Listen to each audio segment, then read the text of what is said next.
Good morning. I'd like to thank you all for the opportunity to be here this morning. It's a pleasure to be with you. I also want to thank you for the great work that you do for Delaware's children. Education has always been a priority in my life, as a student, as a public servant, and as a parent. I grew up in a house with 8 brothers and sisters in a working-class neighborhood in Claymont. Both of my parents were educators. I learned a lot growing up in that house. One of the most important was the value of education. My parents made it very simple for us. Doing well in school is the key to success. Homework always came first, and there was no TV until it was done. I've spent a tremendous amount of time working with teachers, parents, and students to improve our schools. We have outstanding schools and great teachers in Delaware, and I'm proud of the great work that we've done together. My Models of Excellence in Education program was designed to celebrate the best educational practices and successful schools. It has become a model for school improvement. We all agree that there is more to do. My plan for improving schools in Delaware is built around the guiding principle of a commitment to the classroom, because that is where learning takes place. Everything I do as governor will be in support of that principle. The first thing we will do is work on a better teacher compensation system that includes a career ladder and to improve the support we give our teachers. This is a top priority for me because a teacher's working environment is a student's learning environment. Next, I will replace the DSTP with a test that actually helps teachers teach and students learn.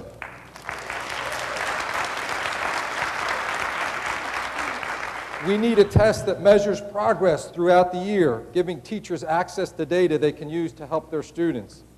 I will reorganize the Department of Education and create regional learning centers to help principals become instructional leaders and give our teachers the tools and support they need to reach every child. My primary opponent and I have many similar positions on education. The difference is our record and who can get things done. I look forward to the discussion this morning.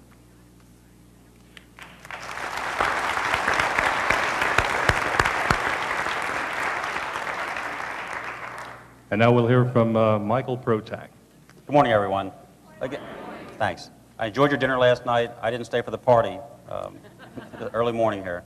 But again, Barbara, thank you very much for your leadership at DSEA. Diane, best of luck. Same with Mike.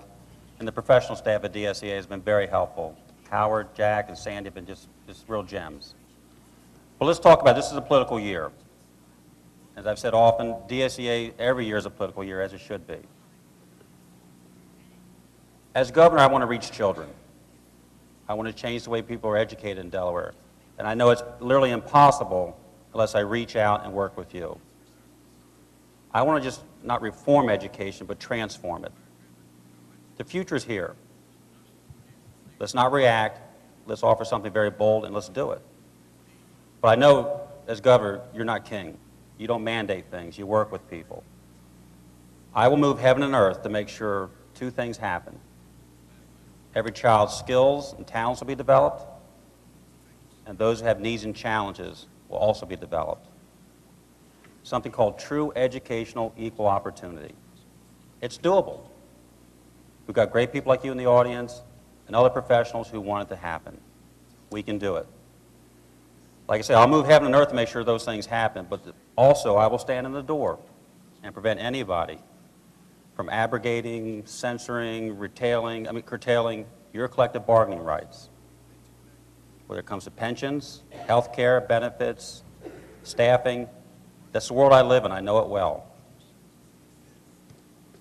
The possibilities are truly endless here in Delaware. We're at a time where literally we can either make a good decision or a bad decision. I want your help. I want your input. I want your partnership. Thank you very much. I'm looking forward to your questions.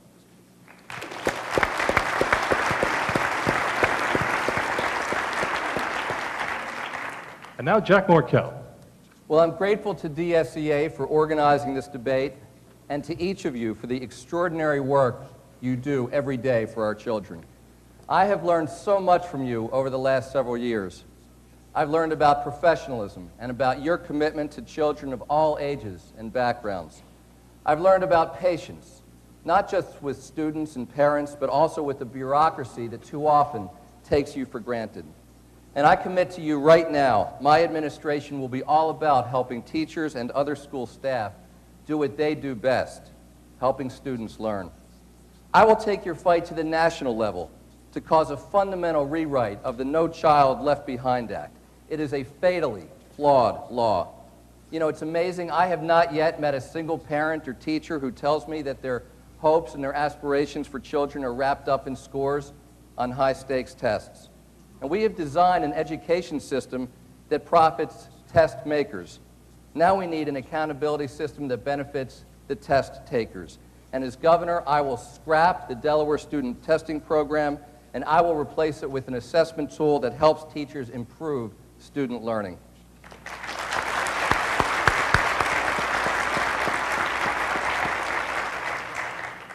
When I met with Sharon Reed and other teacher assistants at the Capital School District, their message was clear. Let's stop teaching to that test. When Jim Hudson and his teachers at North Georgetown Elementary School explained their challenges in educating so many students whose first language is not English, they made it clear. Give us the time to integrate our students into English language courses. And Wendy Kupcha and her colleagues in Bridgeville spoke eloquently. We need the resources to equip our classrooms.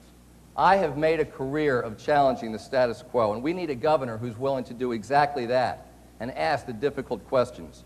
Are we ensuring that each 5-year-old arrives at school ready to learn? Are our students creative and willing to take risks? Are we giving our teachers the resources and the time they need to help our students learn?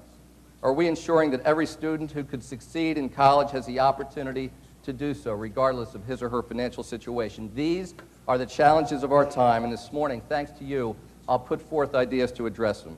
As your next governor, education will be not my We'll have to number call one time on priority. that. Your Thank time you. expired, sir.